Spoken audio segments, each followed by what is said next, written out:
Good morning, everyone. My name is Sonia Romano from the Water Post EU, and I'm here today joined by MEP Fernando Navarrete Rojas.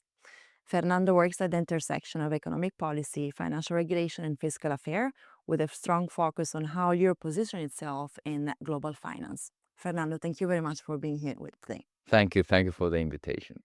We're living in a moment of increasing pressure on Europe economics model. At the same time, Europe is trying to balance stability with competitiveness. In that context, questions around monetary policy and financial regulations are becoming central to Europe's long-term positioning. Is Europe clear on what it wants to be in global finance? I think we are pretty clear in terms of ambition. We are less consistent, let's put it that way, in terms of the actions we take to fulfill those objectives. That's the part. So delivery, I think it's the part we are somewhat missing. We're very high on ambition.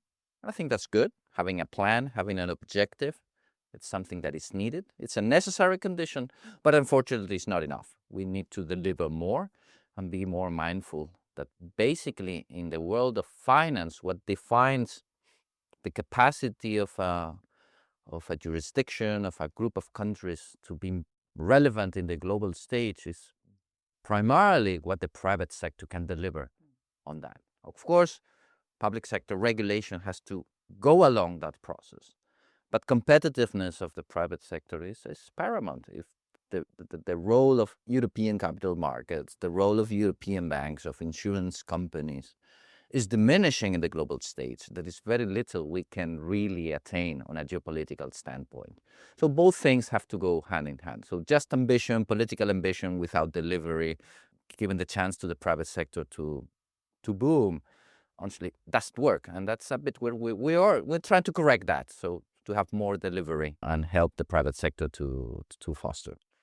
You argue that the ECB's credibility depends on maintaining a very clear and limited mandate focused on price stability. Mm-hmm. Why is that clarity so important right now? And why do you think is at risk if that boundary becomes a little bit less defined? Well, I think it's at risk because of what is happening in the rest of the world. I think the political pressure in Europe against central bank independence, I think it's not especially acute. So I'm not worried about internal problems, but we are in the world. And we are seeing that if the US that basically spearheaded this idea of implementing central bank independence, although the idea was floating around in the academia, if in that country they start to toy with the idea that maybe we should change tack, that it's not such a good idea, government has to have more of a say on how monetary policy is implemented, then we are all in trouble. And we have to counter that. We don't have to accommodate it. I think we have to be very clear. And I think we should give no inch of ground for people to start having that position. I think that position is very detrimental to European citizens because price stability is a precondition for economic stability. So we want for Europeans' welfare to have these two things in place. And I have the feeling that if the mandate of the central banks start expanding, going beyond the original remit of price stability, then you start taking trade-offs, making political decisions. Okay, how much redistribution am I willing to do in order to attain certain objective? I mean, but those are political decisions. Then you're giving an opportunity for us, politicians, to say, hey, hold on, that's my turf. If you want to enter that, then I have to have a say. So that's why I want central banks to be very precise that they have a remit. It's their own remit, but you have to keep it in that way. If you start expanding, then you start colliding with others, and then we spark this debate of, okay, how much independence? I think that's not a good debate for the sake of the people, but the precondition of the central bank to stay within the remit. Which brings us to savings and investment unions, something we have been talking about for quite a long time, but wasn't quite delivered yet. At this point, what still feels politically very difficult to change in the system? There are many issues around the savings and investment union. For me, the thing that matters, that has been more elusive for European action so far in that domain, has been banking union. And we all agree it's important.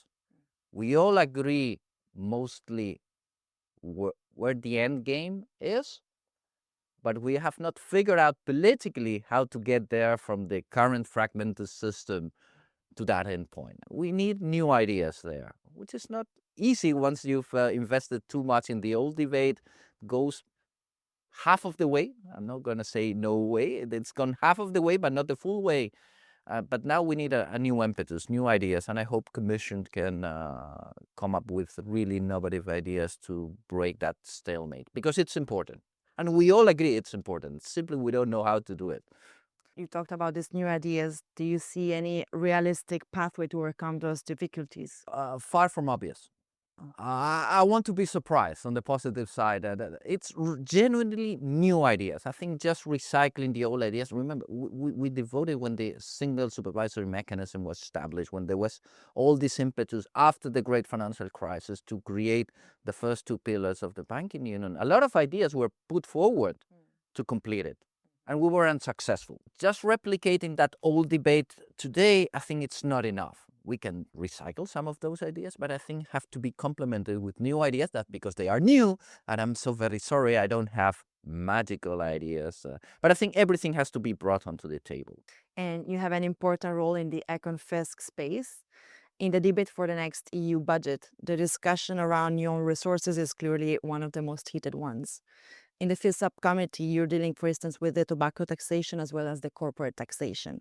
How effective do you think that these new resources could be in making the system more sustainable and fit for the EU's future needs? I have a very, let's say, peculiar approach to this. I'm less interested in terms of interinstitutional relations. Oh, it's my resources, so I don't depend on the council, I don't depend on national government. All this traditional debate between European institutions, national governments, it's not the crucial point. It's what is best for citizens, taxpayers. They pay all the taxes, whether they finally end up in the, let's say, commission coffers, will it end up from the national governments and then it's transferred to the commission? Citizens don't care about all those paths. It's what type of taxes am I paying, level of taxes, how distortive they are they fair? And that's what matters. So let's get rid of all that interinstitutional stuff that most of the people think it's the whole debate. It's just part of the debate. And I'm trying to put more on the focus, okay, what type of new taxes or increases of taxes or reduction of taxes, it's that good for the citizens and the economy, regardless of all these institutional arrangements. That's honestly, it's not the most important part. It is not.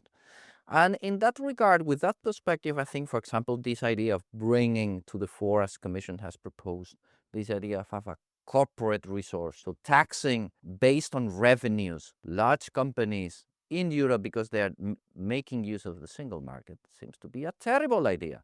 Regardless if, but the Commission needs money. Okay, but it's not about the money. It's how distortive. I mean, really, while we're constructing Europe, do we want to put a tax on an incompleted single market? Doesn't seem to be a very good idea from a citizen's perspective. So I think that kind of debate, putting a bit of aside this interinstitutional thing and focusing more on the good of the taxpayer, the citizens, I think it's pretty much more important. So I'm not, for example, I'm not that against on traditional own resources. If there's need to be more resources, and apparently there is, because we are, as Europeans, we're facing new challenges that are significant. The area of defense, the area of geopolitics in general, the area of innovation, just to mention some. Fine, but there is no need to invent new taxes. Typically, inventing new taxes seems to be a bad idea, because if it's not invented, and you have ministers of finance looking for resources all over the place, if that's not invented at the national level, it's typically a very bad idea in terms of the distortions it creates.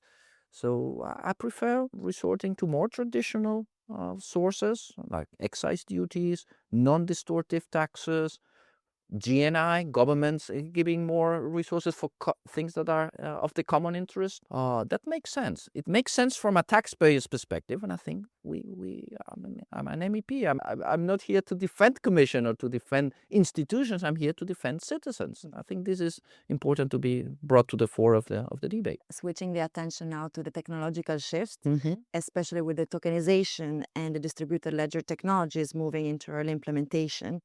When you look at the tokenization and DLT today, what are the regulatory changes that are still needed? This is a debate that is starting to be important in Europe. It's been overlooked for some years. But I think it's good now. It's at the center of the debate. It's going to be the next revolution in financial markets is tokenization. Because tokenization brings two important things. Cost reduction, so having everything on chain, having in a DLT, it's cost reduction and scale. And that's what Europe has been looking for 15 years, scale, breaking this fragmentation. So in Europe, this debate comes with a bonus. It's important for all jurisdictions. The US is pressing ahead like crazy. I think in Europe, we have to find our own way, different from the US, but embrace tokenization because it can deliver on the more practical cost reduction stuff, which is good for investors and for companies, but also from a political perspective, it's a killer weapon against fragmentation in financial markets. So we can do parallel things, the traditional political way of this savings and investment union, which is harmonization in the traditional way. And I think we should give it a try on a more disruptive, with its technology driven. Once you have things on chain, nobody will think about bringing in national boundaries to on-chain DLT stuff. So it will become pan-European by nature. So it's extremely important debate that is starting. I think it started with strategic thinking, not just starting doing things, but we need to move faster. That's the problem with Europe. The recent Commission proposal was still talking about pilot project. The US is going full steam. We need to get away with the idea of piloting, doing testing. Now we have to be serious, have an extensive debate on the substance, and then go for a try. And I think it should be generally different of the US path, but with the same objective: have as much as we can have a tokenized financial markets, both security side and cash side. You've previously argued for a more pragmatic approach to the digital Europe, focusing on clearer use cases rather than broad ambition. What benefits would the digital euro offer that aren't already being addressed? Okay, I think digital euro, which is, just to put it in the broader context is this idea of digitalization, tokenization of financial markets. And I mentioned security side, but also the cash side. Digital euro fits into this debate, but it's a small portion of it. The problem is that the part has overshadowed the overall thing. Everything seems to be a bit the digital euro. And sorry, the digital euro is just dealing with retail transactions and point of sale or e-commerce, which is not the most significant part.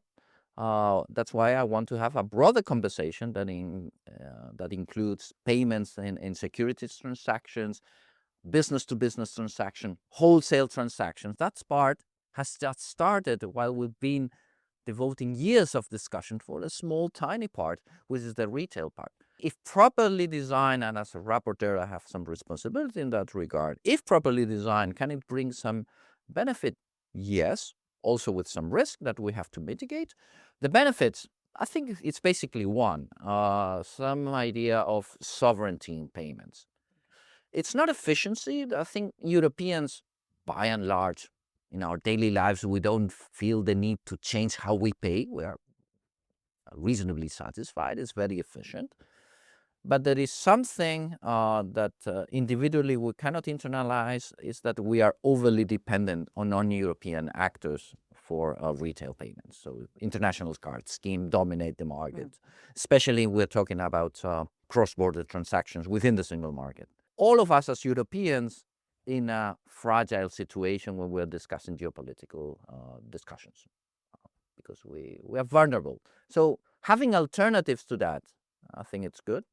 I would have loved those alternatives to come from the private sector.